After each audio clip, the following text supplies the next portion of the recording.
Hello everyone.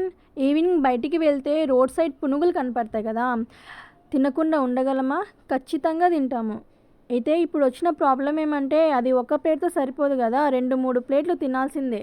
So అలాంటి పునుగులు మనం ఇంట్లో తయారు చేసుకుంటే ఎలా ఉంటుంది? చాలా బాగుంటుంది కదా. అయితే చలో లెట్స్ స్టార్ట్ అవర్ రెసిపీ. పునుగుల కోసం ముందుగా 1 కప్పు ఇడ్లీ పిండిని తీసుకుంటున్నాను. 1 కప్పు ఇడ్లీ పిండికి 1 కప్పు మైదా సరిపోతుంది. అలాగే ఒక చిన్న కప్పు పుల్లటి పెరుగును కానీ యాడ్ చేసుకుంటున్నాను. దీనివల్ల పునుగులు అనేవి ఆయిల్ని అబ్జర్వ్ చేసుకుండా ఉంటాయి. ఈ పునుగుల పిండిలో కొద్దిగా వాటర్ యాడ్ చేసుకుంటూ కలుపుకోవాలి. ఈ పునుగుల పిండి అనేది మరీ అంత జారుడుగా ఉండకూడదు, మరీ అంత గట్టిగా ఉండకూడదు, ఒక మీడియంలో ఉండాలి. ఇలా కలిపి పెట్టుకున్న పిండిని 1 గంట సేపు పక్కన పెట్టుకోవాలి. 1 అవర్ అయిన తర్వాత ఇందులోనే కొద్దిగా ఆనియన్స్ వేసుకోవాలి. అలాగే టేస్ట్కి తగ్గట్టుగా కొద్దిగా సాల్ట్ కానీ యాడ్ చేసుకోవాలి. ఈ మొత్తం పునుగుల పిండిని బాగా బీట్ చేయాలి. అప్పుడే పునుగులు అనేవి సాఫ్ట్గా రెడీ అయిపోతాయి.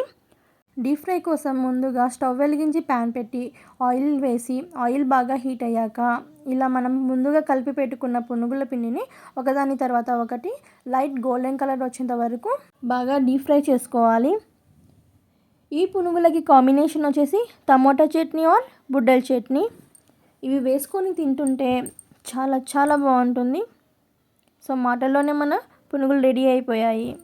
చూడండి, గోల్డెన్ కలర్లో మొత్తం ఈవెన్గా, సాఫ్ట్గా, అలాగే క్రిస్పీగా మన పునుగులు అనేవి రెడీ అయిపోయాయి. సో ఇదండి ఇవాల్టి పునుగుల రెసిపీ. ఈ వీడియో కనుక మీకు నచ్చినట్లయితే తప్పకుండా లైక్ చేయండి, షేర్ చేయండి అండ్ సబ్స్క్రైబ్ చేయండి. Thank you.